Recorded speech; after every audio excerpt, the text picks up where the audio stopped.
नमस्कार दोस्तों, इतिहास गवाह है मैं आपका स्वागत है। पिछले एपिसोड में हमने डिस्कस किया था पेरिस पीस कॉन्फ्रेंस और उसमें क्या क्या क्लॉजेज लाए गए थे, हाउ द डिफीटेड नेशंस उनको कैसे ट्रीट किया गया था and how it became one of the key factors why it could not bring the peace it wanted to bring in. आज के एपिसोड में we will discuss the core of Paris Peace Conference, which was Woodrow Wilson's 14-point program. So ये 14-point program तो मैं आपको 14 points तो नहीं बताऊंगा, वो आप you can search on Google and read the 14 points. But as I said in the last episode also, the idea of this 14-point program by Woodrow Wilson was कि थोड़ा सा आइडियोलॉजिकल उसमें एक फैक्टर लाना ज़रूरी था, राइट? लाइक जैसे मैंने कहा कि कोई भी अमेरिकन प्रेसिडेंट जब भी कुछ लाता है तो they try to give like some kind of ideology in, भले ही वो चीज़ एग्जैक्टली वैसी ना हो, भले ही वो वैसा काम ना करे, it doesn't work like that, still थोड़ा सा आइडियोलॉजी लाना होगा। तो क्या है यहाँ पर ideology?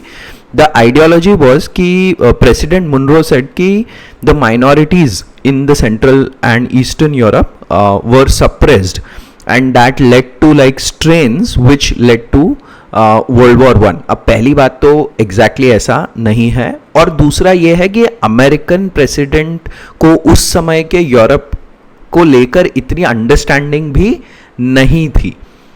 Let's be honest, right? तो उससे बस ये एक आइडियोलॉजिकल ये था कि सबको अपने सेल्फ डिसीजन का अधिकार होना चाहिए, right to self decision, and therefore इन माइनॉरिटीज को अपना अपना एक नेशन मिलना चाहिए, है ना? अब देखिए, इसके पीछे एक तो सबसे बड़ा यही था कि आइडियोलॉजी दिखानी थी कोई, और दूसरा ये भी था कि जो मैंने कहा कि द स्प्रेड ऑफ कैपिटलिज्म, क्योंकि वहां पर वर्ल्ड वॉर वन के बीच में बोल्शेविक रेवोल्यूशन हो गई थी रशिया में, तो अब communism became a huge threat to the capitalist countries, और कम्युनिज्म के स्प्रेड को रोकने के लिए भी एक ये जरूरी था कि कुछ नई कंट्रीज बनाई जाए जहां पे कैपिटलिज्म का इन्फ्लुएंस हो। ठीक है, तो ये नई कंट्रीज कहाँ बनेंगी? द नई countries will be on the graveyard of some older empires, है ना? तो ये बहुत ज़रूरी था कि 14 पॉइंट प्रोग्राम को इस तरीके से दिखाया जाए कि ये सेल्फ डिसीजन का मामला है और इन कंट्रीज़ को सेल्फ डिसीजन लेने दिया जाए, और इस तरीके से क्या किया गया, नए नेशंस बनाए गए ईस्टर्न और सेंट्रल यूरोप के अराउंड। ठीक है, तो Habsburg empire was divided into Austria, Hungary, Yugoslavia and Czechoslovakia. अब देखिए, मतलब और let me come to that point later, but rooms to Romania और पोल्स टू पोलैंड। ठीक है, तो इस तरीके से basically 14 point programme led to all of these new countries coming into picture. But did 14 point programme work the way Wilson elaborated? तो answer is no. और ये तो मतलब हमको थोड़ा हाइंडसाइट बायस भी है, राइट? लाइक हम पीछे देख सकते हैं तो हम कह सकते हैं कि did not work out, but at the same time उसका रीजन क्या था? सबसे बड़ा रीजन था कि French president Clemenceau and British prime minister lord George, they had very different priorities in the whole thing, very different priorities. ठीक है, और वेरी डिफरेंट प्रायोरिटीज के चलते उन्होंने क्या किया, इंस्टेड ऑफ आइडियलिज्म उन्होंने प्रैक्टिकलिटी को प्रायोरिटी दी कि भाई जो यहाँ पर हमें प्रैक्टिकल दिख रहा है हम तो वही करेंगे। अब ये प्रैक्टिकलिटी क्या थी?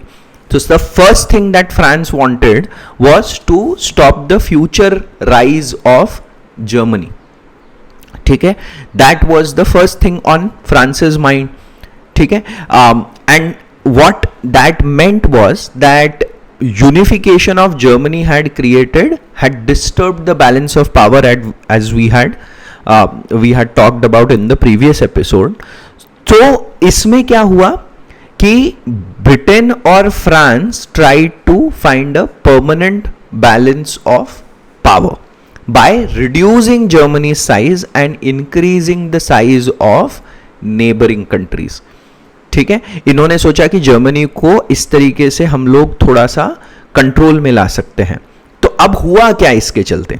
सो सबसे पहले ये हुआ कि about like German areas having German population were put into other countries, है ना. तो जैसे एक एरिया था यहाँ पे सुडेटेनलैंड, ठीक है. Sudetenland had Sudeten Germans living there for centuries before, and that area became a part of Czechoslovakia. अब ये जर्मनी से ही काट दिया उस एरिया को, ठीक है. अभी इसी एरिया में लेटर पैन जर्मन डिमांड्स आएगी during Nazi Germany, and it will lead to the annexure of this area through Munich agreement.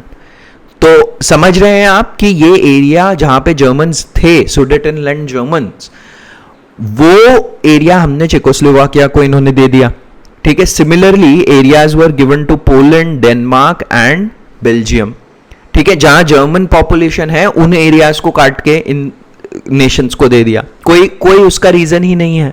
जब आप सेल्फ डिसीजन का राइट की बात कर रहे हो तो आप उस सेम एरिया से जर्मन एथनिसिटी, जर्मन लोगों को काट के दूसरे नेशंस में कैसे मिला सकते हो. बट ये किया गया बिकॉज ऑफ प्रैक्टिकल कंसिडरेशन. फिर राइनलैंड वॉज डीमिलिटराइज्ड, ये तो हमने बात किया ही था, ठीक है. अब देखिए इसमें एक और प्रॉब्लम हुई. Britain and France also wanted to ensure कि ट्रांसपोर्ट एंड कम्युनिकेशन जो है यूरोप में वो वैसा का वैसे ही रहे, so that trade is not affected. तो अब क्या हुआ कि जैसे मान लीजिए कोई रोड एक कंट्री से दूसरी कंट्री में बाउंड्री क्रॉस करके जा रही है. अब वो रोड जहां एंड होती है मान लीजिए, तो क्या किया कि वो कंट्री की बाउंड्री वहां तक खींच दी, है ना. ये एग्जैक्टली वैसे ही आपको इसी प्रकार का जो अपने मनमाने ढंग से बाउंड्रीज क्रिएट कर देना, ये आपको इंडिया पाकिस्तान के केस में भी दिखेगा. जिस तरीके से पार्टीशन लाइन को ड्रॉ किया गया था, मतलब वो एकदम जैसे मन किया वैसे ड्रॉ कर दिया अपने हिसाब से, ठीक है. तो इससे हुआ क्या, इससे ये हुआ कि बहुत जगह पे दो एथनिसिटीज के, दो अलग अलग एथनिसिटीज के लोग एक ही नेशनल बाउंड्री में आ गए. ये मैंने आपको अफ्रीका के केस में भी एक बार डिस्कस किया था. मैं बस बताना ये चाहता हूं कि इन यूरोपियन पावर्स ने उस समय अपने बेनिफिट के लिए अपने हिसाब से जो जो काम किए, उसके कारण से जो प्रॉब्लम्स खड़ी हुई वो आज भी हमको वर्ल्ड में दिखाई दे रही हैं. मतलब एरिक हॉब्सबॉम ने, they called this whole situation, he called this whole situation as undercooked chicken of Paris peace conference. क्यों? क्योंकि आप देखेंगे 1993 में यूगोस्लाविया और चेकोस्लोवाकिया दोनों का डिसइंटीग्रेशन हो जाएगा. Czechoslovakia will disintegrate into Czech Republic and Slovakia, and Yugoslavia में से Croatia, Slovenia, Bosnia and Herzegovina, Republic of Macedonia, Serbia and Montenegro निकलेंगे, और वहां से एक क्राइसिस भी जन्म लेगा, कोसोवो क्राइसिस. और वो क्राइसिस अभी भी चल रहा है. मतलब देख रहे हैं आप कि ये वर्ल्ड वॉर 1 की सारी लेगेसी है. वर्ल्ड वॉर 1 यूरोपियन कंट्रीज के लिए तो खत्म हो गया, है ना, बट ये क्राइसिस लगातार चलते ही आ रहे हैं, ठीक है. तो सबसे पहला था कि जर्मनी के पावर को कम करने वाला प्रैक्टिकल कंसिडरेशन. दूसरा था कि दो एथनिसिटीज के लोगों को एक ही नेशनल बाउंड्री में लगा दिया गया. क्यों? क्योंकि ट्रांसपोर्ट और कम्युनिकेशन को वैसे का वैसे इंटैक्ट रखना था. और तीसरा था सीक्रेट ट्रीटीज करी गई थी पहले, राइट, पहले वर्ल्ड वॉर के पहले. जैसे 1915 में ट्रीटी ऑफ रोम करी थी इटली के साथ, and Italy was promise some land in Adriatic. तो इटली को थोड़ा सा जर्मन लैंड भी दे दिया गया आफ्टर वर्ल्ड वॉर 1, ठीक है. तो ये सारे कारण के, इनके कारण क्या हुआ, ये 14 पॉइंट प्रोग्राम बस आइडियोलॉजिकल एक, मतलब आइडियोलॉजिकल सिचुएशन ही बन के रह गया. प्रैक्टिकली इसके साथ कुछ हुआ नहीं, ठीक है. और एक और प्रॉब्लम क्या हुआ, एक और प्रॉब्लम ये हुआ कि विल्सन तो वापस यूएस चले गए, और वहां यूएस कांग्रेस ने ये ऐसा बिल पास कर दिया कि US will not be a part of league of Nations. Paris peace conference में जो लीग ऑफ नेशंस बना उसमें यूएस हिस्सा ही नहीं रहा. क्यों? क्योंकि because of Monroe doctrine. Monroe doctrine में क्या कहा गया था कि साउथ अमेरिका हमारा गलियारा है, यहां पर हस्तक्षेप, यहां पे interference will be considered as interference in America's internal matter, and in return America will not interfere in Europe's internal matters. तो इसलिए मुनरो डॉक्ट्रिन को बताया गया और विल्सन को बोला गया कि भैया आप तो लीग ऑफ नेशन का हिस्सा बन ही नहीं सकते। तो ये सारे इंप्लीमेंटेशन करवाने के लिए तो यूएस का होना जरूरी था ना। 14 पॉइंट प्रोग्राम इसलिए भी नहीं चला, ठीक है। फिर क्या था, फोर्थ पॉइंट क्यों नहीं चला, क्योंकि future of colonies. Future of colonies, इसमें क्या हुआ कि सब जैसे 14 पॉइंट प्रोग्राम में अब देखिए सेल्फ डिसीजन आप कह रहे हैं, तो भैया कॉलोनीज को भी तो अपने सेल्फ डिसीजन, तो सेल्फ डिसीजन का नाम सुनते के साथ ही colonies like India, China, Egypt, they got excited. और अलाइड पावर्स ने प्रोपोगंडा भी ऐसा ही किया था कि भाई ये तो people war for people's ability to decide for self है। This is war against Germany, Ottoman empire, क्योंकि ये एम्पायर्स थे ना, याद रखिए, जर्मन एम्पायर था, ऑटोमन एम्पायर था, ऑस्ट्रिया में एम्परर था, है ना। तो ये उनके के अगेंस्ट ये वॉर चल रहा है, तो ये सारे कॉलोनीज में लोग एक्साइटेड हो गए। और वॉर के बाद क्या हुआ, more stringent laws, more strictness was applied to colonies कि भाई ऐसा कुछ नहीं है। और विल्सन ने तो क्लियर कर दिया कि ये कॉलोनीज पे अप्लाई नहीं होता 14 पॉइंट प्रोग्राम। तो देख रहे हैं ये कितना मतलब बायस्ड सिचुएशन है।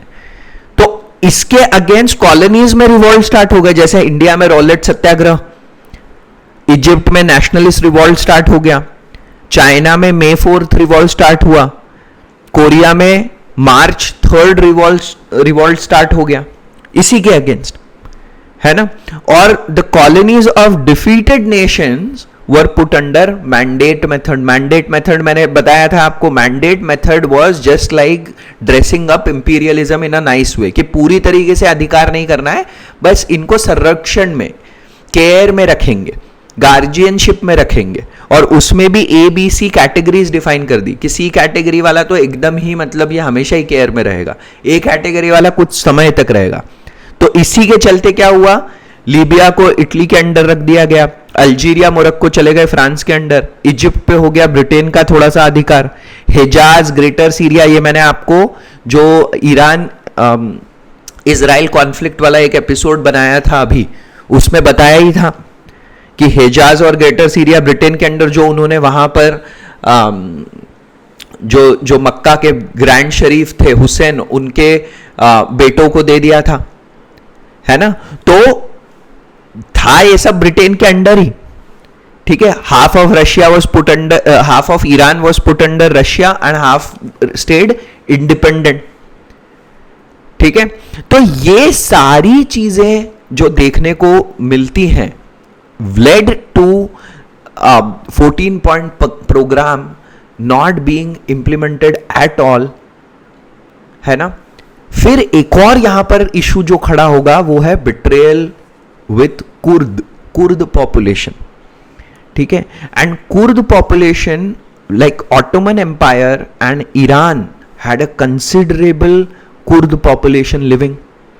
उसके बाद जब इन्होंने ये डिवीजन करे उस एरिया में, तो Kurds were divided between Iraq and Syria, and currently Kurds are spread in Turkey, Iran, Iraq and Syria. और Kurds are causing a big problem in Turkey. क्यों? क्योंकि क्या हुआ कि Kurd gave a very good fight to ISIS in Syria. And when US left Iraqi occupation कब, जब वो सद्दाम को कैप्चर किया तब इराकी ऑक्यूपेशन था यूएस का, तो उन्होंने कुर्द्स को एक कुर्दिश एरिया को इंडिपेंडेंट बना दिया। तो वहां से कुर्द्स को ज्यादा कॉन्फिडेंस आ गया, and now Turkey is facing a major problem with Kurds, ठीक है। तो ये सारी देखिए, फिर यही है, ये सारा जो जड़ है ये हमको फर्स्ट वर्ल्ड वॉर में दिखाई देती है, ठीक है। So betrayal with Kurds was another issue.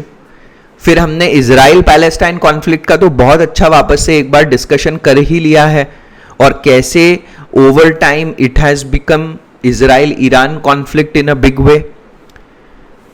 And then finally the fourth thing was league of nation, ठीक है। तो हमने क्या क्या बात किया, sorry the fifth part was league of nation. So फिर से एक बार रिवाइज कर लेते हैं फिफ्थ पे जाने से पहले कि to stop the future rise of Germany, second was transport और कम्युनिकेशन इंटैक्ट रखने के लिए मल्टी एथनिसिटीज के लोग सेम नेशनल बाउंड्रीज में आ गए. Third was secret treaties. Fourth was future of colonies. And then League of Nation. By the way फिर से मैं कह रहा हूं, इजराइल पैलेस्टाइन को मैंने ऐसा जल्दी से डिस्कस इसलिए कर लिया है बिकॉज मैंने एक तो पूरी सीरीज आप सुन सकते हैं इजराइल पैलेस्टाइन कॉन्फ्लिक्ट पे. दूसरा, मैंने अभी 2 एपिसोड पहले जो इजराइल ईरान कॉन्फ्लिक्ट बनाया उसमें भी आपको बहुत अच्छा एक आइडिया लग जाएगा. ठीक है, और तो इसलिए कह रहा हूं कि जरूर सुनिए, डेफिनेटली सुनिए. आपको डेप्थ में जाके समझना चाहिए इजराइल पैलेस्टाइन कॉन्फ्लिक्ट के अराउंड क्या क्या हुआ है, क्या क्या हो रहा है. ठीक है, और फिफ्थ आ गया लीग ऑफ नेशंस. तो league of Nations was 41 Nations बना इसमें, और 4 मेन इसमें 3 कमिटीज थी main, general assembly, council and secretariat, और 2 ऑर्गेनाइजेशन थे, international labour and international court of justice. अब देखिए, अचीवमेंट्स भी हमको थोड़े तो सुनने ही चाहिए. कुछ तो अचीवमेंट थे, छोटे मोटे डिस्प्यूट रिजॉल्व करे, ये एक अचीवमेंट था. मैंडेट मेथड लाया instead of complete take over. ठीक है, और कहते हैं कि रेफ्यूजी क्राइसिस के साथ अच्छे से डील किया. बट लिमिटेशंस बहुत ज्यादा थी विच डोमिनेटेड.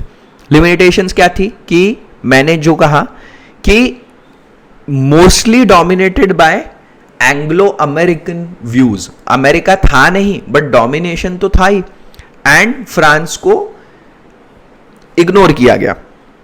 ठीक है, and then the second biggest limitation was कि US was not a member.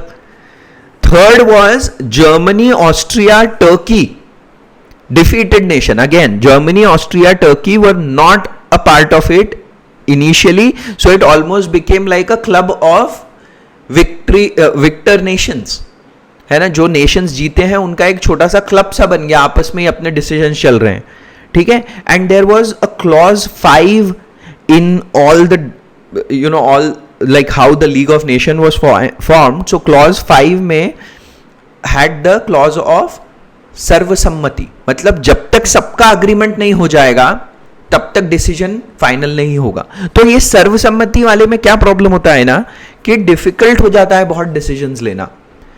World trade organisation के साथ भी यही प्रॉब्लम हुआ. और जब डिफिकल्ट हो जाता है डिसीजंस लेना तो क्या होता है, नेशंस आपस में अपनी ट्रीटीज साइन करने लगते हैं कि यार ये तो काम नहीं करने वाला हमारे लिए. ठीक है, तो हम अपनी तो ट्रीटी साइन कर ले अपना. तो वही हुआ. ठीक है, तो अब इन सारे रीजंस के कारण जो पेरिस पीस कॉन्फ्रेंस है इट वाज नॉट सक्सेसफुल. क्यों? क्योंकि एक तो United states of America absent था. बाय द वे, कम्युनिज्म आ गया था रशिया में, इसलिए रशिया भी एब्सेंट था इसमें से. ठीक है, रशिया को भी हिस्सा नहीं बनाएंगे. ठीक है, तो आप सोच रहे हैं आप रशिया को इसमें से हटा दिया, यूएस है ही नहीं. ठीक है, there is a lack of alignment between Britain and France when they were putting all of this in application. The treaties were very harsh on other nations. ठीक है, तो all of these reasons contributed for the failure of Paris Peace Conference. और peace तो होगा नहीं.